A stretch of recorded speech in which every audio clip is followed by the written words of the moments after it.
Well, she's at it again, cooking up healthy dishes with a little bit of sass. Chef Deborah Queen, the queen of green cuisine, joins me in the kitchen, and today we're getting ready for Easter. Yes, ma'am.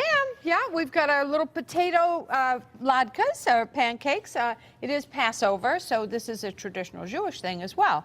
But we give it a little spin, of course. We do. You know, and we think outside the proverbial box. Perfect marriage, potato and onion. Sure. And so what we're going to do is we're going to put together the latkes, which I just a few minutes ago used my box grater.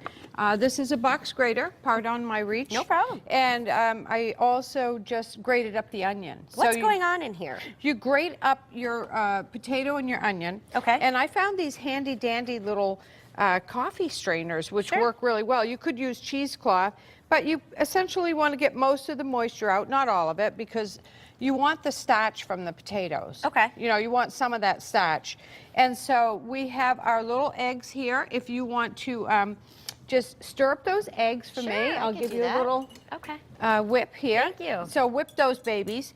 And then we've got all our mise en place. As you know, we have everything laid out in its place, our little French term for having everything organized. Chef, is this a side dish typically? Well, the beauty of this is that it could be an appetizer, a side dish, an after-school snack. Sure. It could be an entree.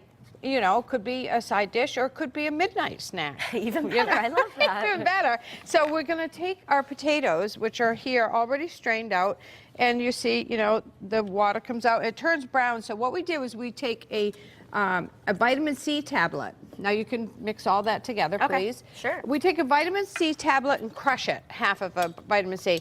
Crush it, and that's ascorbic acid, and what that does is keeps it from oxidizing. Really? So, that's a great tip. Yeah, and so that way you don't have to put any lemon juice or anything in there. Although if you like lemon juice, you can. How did these onions and potatoes get wet? Like, what's dripping? That's the starch and the liquid. You know, most vegetables are about 70–80% water. Oh, see, what do I know? And you're going to pick some thyme once you get done with that. You're just going to pull the thyme off the thyme stem like that. And then, you know, we don't really even need to chop it up. We just want to get it off the stem. You can season this, a lot of variations. You could put ginger, garlic, You can make it sweet or savory, huh? Sweet or savory. What we're going to do is we're going to put in, I'm going to get these gloves off. We're going to put in the thickener, which you can use flour, cornstarch, matzo meal. This is the Feast of Unleavened Bread in the Jewish tradition this week, and so they don't use leavener. So, but you could put baking powder, which would give a little puff. That'd be good. We've got fresh grated nutmeg, and we've got some white pepper. So that's all going. Pepper. Yeah. So that's going in there, and that starch will absorb the liquid moisture. And you, of course, have to have salt and pepper. I mean, and potatoes love salt, I'll have you know. They just... Is that right? They just, yeah, you have to have salt. You have to have salt. Is this complicated? No, it's not. Really? It's very, very uncomplicated. Okay. It's just getting your little stuff ready. Getting it organized, I guess, right? Having your mise en place. Okay. Okay. And so we're going to put parsley, because we want a lot of color. And being Chef Queen, the queen of green cuisine, we have to have as much green stuff in there as possible. Okay. And so you could season this with dill, chives, thyme, cilantro. You could give it a little Italian accent. I like that. And give it some garlic and basil, oregano, and rosemary. You know. What if you wanted to use sweet potatoes? Is that an option? Absolutely. Sweet potatoes, delightful in this. Always try to look for organic if you can, and non-GMO foods is very, very critical now. You grew up in Maine, didn't you? So you're like a potato queen. I'm from potato country. Every year we used to go out and rake blueberries and pick potatoes. We called them potatoes, you know.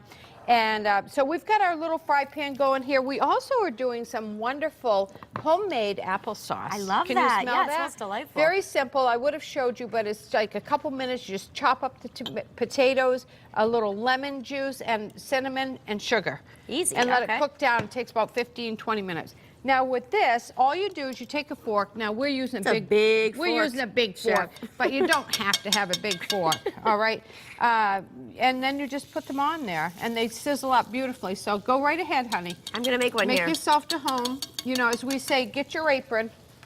And let's get going here. All right. All right. About 30 seconds, Chef. Isn't that beautiful? That was pretty, yeah. Yeah, and so I'm taking credit for all of these. Well, you know, don't go too heavy, because they tend to like not cook in the center if you make them too heavy. So we're making like side dish side. size. You could make little tiny ones for Okay. appetizers. They're really cute.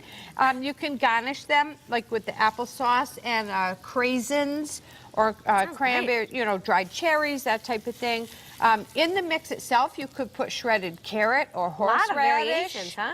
Horseradish, scallions. Look at this, I'm on a roll here, Yep, you Chef. don't want any more than that. That's just nice. Now you want Okay. them to get a nice brown crust on the bottom, and then they'll take about 3 minutes on each side. And then we'll flip them, and they'll be nice and golden brown and crunchy and yummy. I love that. So you do, that's when you could put your applesauce, you do sour cream, anything like that, right? Yeah, you can make them in advance even, and you can freeze them. Or, you know, store them for a couple of days in an airtight container and then bring them out when you need them. All right. So, Where can we find more information on you, Chef Queen? Chef Queen's Cuisine, personal chef. I do wonderful private dinner parties and Oh. a lot of culinary instruction and demos, food demos. So, Very good. We'll check it out. Yeah, I Thanks love so much. it, We're love going to it. dig into these at the end of the show. thank you. And we'll have the Looking recipe forward to over it. at WTNH.com. Okay, happy Easter, everybody. All right, coming up, we'll tell you how the Guilford Fund for Education plans on using social media at the 7th Annual Adult Spelling Bee. We'll fill you in after the break.